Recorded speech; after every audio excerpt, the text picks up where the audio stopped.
नमस्कार मित्रांनो, स्वागत आहे आपलं शेतकरी संतोष या चॅनलमध्ये। तर आज मित्रांनो आलेलो आहे ज्वारी काढायला। ज्वारी खुडून झालेली आहे वरून आणि आता ज्वारी काढायचं चाललेलं आहे। आणि बघू शकता हे असे डीग लावलेले आहेत। डीग लावून मग अशा पेंड्या बांधायच्या।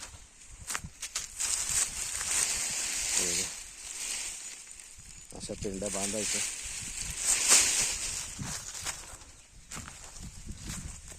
आता एवढी ज्वारी काढायची, ज्वारी काढायची चाललेली आहे। आणि आमचं रान बघा एकदम खडकाळ माळ रान असल्यामुळं लाल माती नाही आहे, दगडाची माती आहे भरपूर बऱ्यापैकी। आणि त्यामुळं भिजवताना खाली मुळं दगडामध्ये नीट जात नसल्यामुळं ते बघा अशी ज्वारी पडते खाली। ते बघा अशी पडते खाली, ती सगळी पडलेली आहे। तर या बाजूची खुडून झाली आहे वरून, आणि इकडे खुडायची बाकी आहे।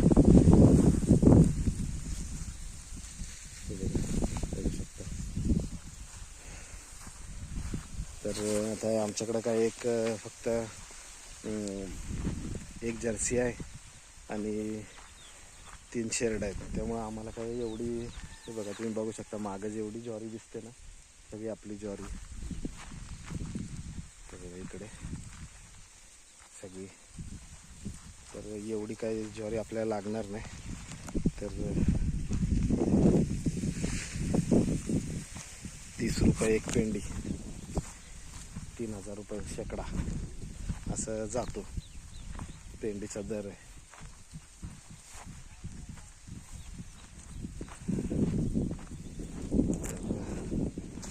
बघू आता यावेळेस कसं दर मिळतंय कसं नाही।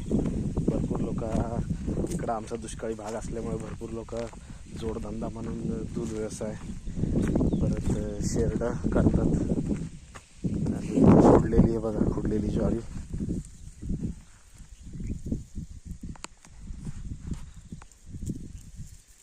बघू शकता कशी। आता ह्याला वाळवायची, ऊन द्यायचं, मशीन बोलून करून घ्यायची, अजून निघेल भरपूर। गेल्या वेळेस मका केलेली ते अजून असंच पडलेलं आहे। आता ह्याला उकिरड्यात टाकायचं।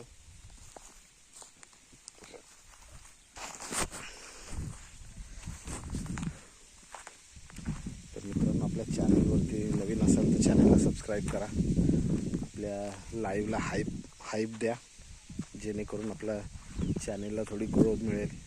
आता गेल्या आठवड्यातच चॅनल आपला मॉनिटाईज झालेला आहे, फक्त तुमच्या सपोर्टमुळे।